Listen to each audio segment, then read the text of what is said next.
Some of you might have noticed that I've been absent for a short while. But today, I'm taking you on a trip for a French listening practice where you are going to learn some new travel vocabulary. A somewhat different lesson in French, of course. Certains d'entre vous ont donc peut-être remarqué que je n'ai pas publié de nouvelles vidéos ces 2 dernières semaines. J'essaie d'être plutôt assidue et très régulière. Et mon objectif, c'est de créer une nouvelle leçon, une nouvelle vidéo toutes les semaines. Mais voilà, cas de force majeure, j'ai dû faire une exception. J'ai dû passer outre à mon calendrier habituel. Alors, je me dis que je peux peut-être vous raconter et vous montrer certaines des choses qui se sont passées les 2 dernières semaines. Je vous emmène avec moi. J'ai donc dû partir en voyage d'affaires, c'est-à-dire que j'ai dû partir à l'étranger pour un projet professionnel. Vous allez me dire, quel est l'intérêt de vous raconter un voyage d'affaires ? Mais je vous assure, c'était quand même un voyage plutôt exceptionnel. Et profitez-en parce qu'on ne va pas faire de grammaire dans cet épisode. Ce sera tout simplement une petite discussion en français sur un sujet un peu différent, mais qui, j'en suis sûre, va vous permettre d'apprendre beaucoup de nouveaux vocabulaires et d'expressions en français. Et à la fin de cet épisode, vous pourrez réécouter le tout dans un français rapide, un français authentique, comme on le parle dans la vie de tous les jours. C'est un petit exercice que je vais essayer de répéter à chaque fois que je le peux dans mes vidéos, pour vous aider à vous habituer à entendre et surtout à comprendre le vrai parler français. Allez, on commence. Ça a donc été un projet qui devait se passer très vite. Et mon emploi du temps a donc été chamboulé sans prévenir du jour au lendemain. Mais heureusement, c'était aussi un projet très intéressant. Donc, j'étais plutôt contente d'y être associée. Alors, pourquoi ce projet était-il si intéressant ? Eh bien, déjà, il m'a permis d'aller visiter une partie du monde que je ne connaissais pas. Et ça, c'est toujours plutôt sympa. C'est quelque chose qui me passionne un peu. La découverte d'endroits qui sont tellement différents de mon quotidien. En français, on dit que les voyages forment la jeunesse. Eh bien, en fait, je trouve que les voyages, ils sont enrichissants à tout âge. À cause de la durée du voyage, environ 15 heures, j'ai eu la chance de voyager en classe affaires. Bon, ça n'arrive pas très souvent, mais je me suis toujours considérée privilégiée, très chanceuse de pouvoir voyager en tout confort dans le cadre de mon occupation professionnelle. Et j'avoue, un petit verre de champagne avant le décollage dans un environnement toutefois plutôt feutré, eh bien, je ne dis pas non. Le champagne, c'est un peu mon talon d'Achille, ma petite faiblesse. Revenons à nos moutons. J'ai été distraite par cette jolie coupe de champagne. Mon voyage s'est déroulé en 3 étapes, 3 vols. Un long courrier, donc un vol plutôt long, un moyen courrier pour m'amener dans le pays de ma destination et ensuite un 3e vol, celui-ci un peu plus court. Il a duré à peu près 50 minutes. Mais c'était une grande première pour moi, puisque pour le dernier tronçon de mon voyage, pour la dernière étape de mon voyage, j'ai dû prendre un hydravion. Je ne suis pas une grande fan des petits avions, donc c'était un petit peu stressant pour moi. Mais le paysage que nous avons survolé était tellement époustouflant que ça m'a fait oublier toutes mes craintes. L'amérissage, c'est le mot que l'on utilise pour un atterrissage sur la mer. L'amérissage, il était un peu moins merveilleux, mais bon, tout s'est bien passé quand même. Je suis juste un peu poule mouillée, un peu froussarde quand je n'ai pas les pieds sur terre. En fait, j'ai un peu le vertige. Voilà, c'est mon excuse. J'ai quand même eu de la chance puisqu'il faisait très beau pendant la durée de mon vol en hydravion. Donc, j'ai pu vraiment profiter de la vue exceptionnelle. C'était la première fois que je voyais des atolls pour de vrai, de mes propres yeux. Comme tout le monde, j'avais bien sûr déjà vu ce genre de paysage dans des documentaires, à la télévision. Mais je n'avais pas vraiment réalisé combien c'était vraiment extraordinaire dans la réalité. Le panorama que l'on a survolé, il m'a paru presque lunaire, presque surnaturel.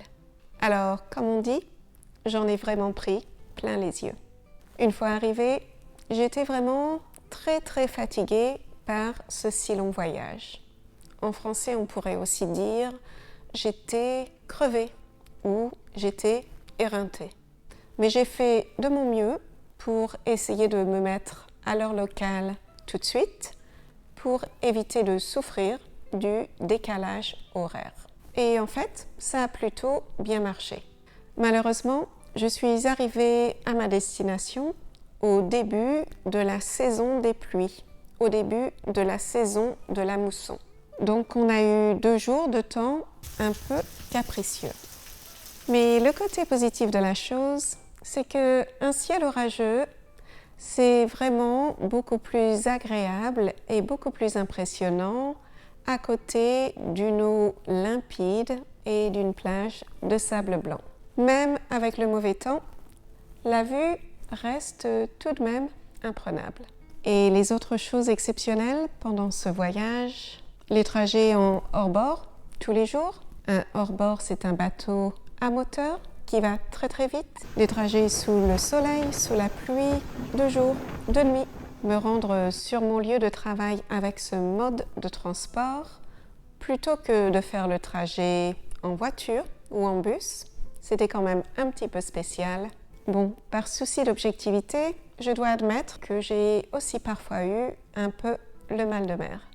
L'autre chose vraiment exceptionnelle, c'est bien sûr les eaux limpides de l'océan, d'un bleu tellement transparent que l'on peut voir toute la faune et la flore sous-marine. Et d'ailleurs, j'ai même vu ce petit requin, ce qui a été vraiment un moment plutôt magique. Et bien sûr, il faut absolument que j'ajoute à cette liste les levées et les couchers de soleil. Des ciels absolument extraordinaires. Et comme les photos que vous voyez vous le montrent, je n'ai pas été déçue.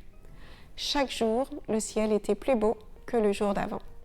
Et bien sûr, comme pour tous les voyages que j'ai faits, soit pour le plaisir ou pour le travail, une autre chose vraiment exceptionnelle, ce sont les gens que j'ai pu rencontrer, les gens que j'ai eu la chance de rencontrer.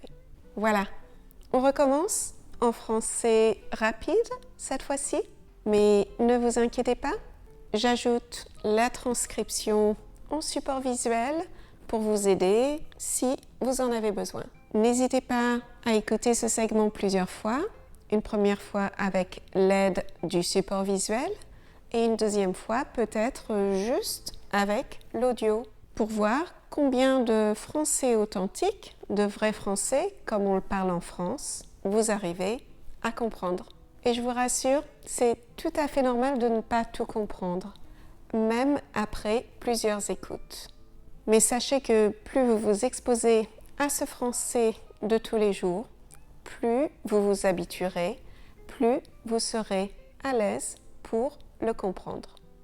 Ça a été un projet éclair où tout devait se passer super vite. Et du coup, mon emploi du temps, il a été chamboulé du jour au lendemain sans prévenir. Mais bon, heureusement, c'était aussi un projet intéressant. Donc, j'étais plutôt contente d'y être associée, quand même. Alors, pourquoi le projet était si intéressant ?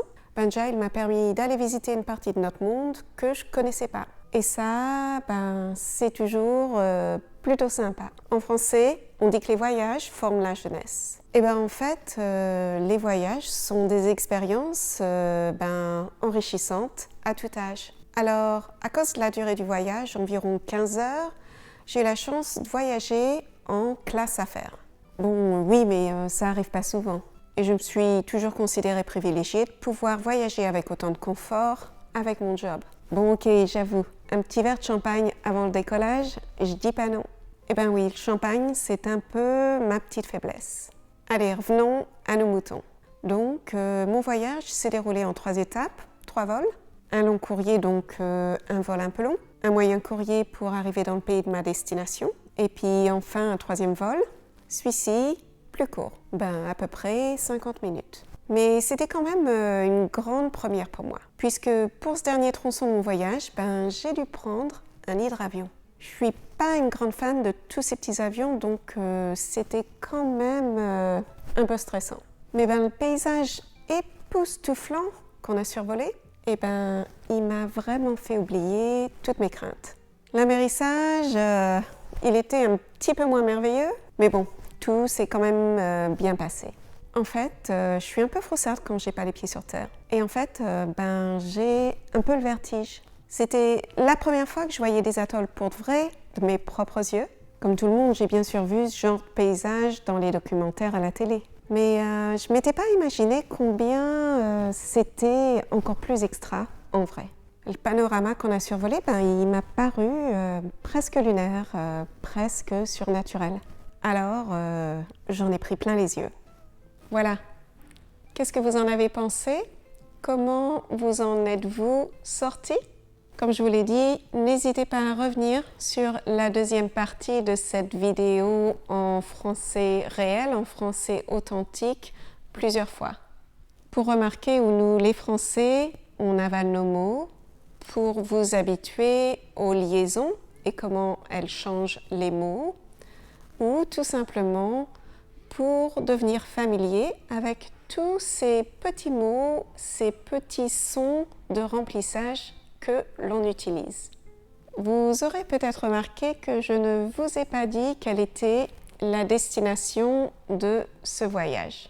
Et je me demande si certains d'entre vous l'auront deviné. Alors n'hésitez pas à me dire en commentaire si vous savez où ce beau voyage m'a emmené. Ou dites-moi comment vous avez trouvé l'écoute rapide. J'aimerais beaucoup avoir vos retours, vos impressions sur cet exercice. Voilà, j'espère que vous avez aimé cet épisode un petit peu différent. J'espère que vous avez appris beaucoup de nouveaux vocabulaires. Vous avez aussi peut-être appris quelques nouvelles expressions en français. Et peut-être que je vous ai fait rêver un petit peu. En tout cas, je l'espère de tout cœur. N'hésitez pas à aimer et à partager cette vidéo si c'est le cas et à vous abonner si vous ne l'avez pas déjà fait. Je vous dis au revoir et à bientôt dans une autre vidéo.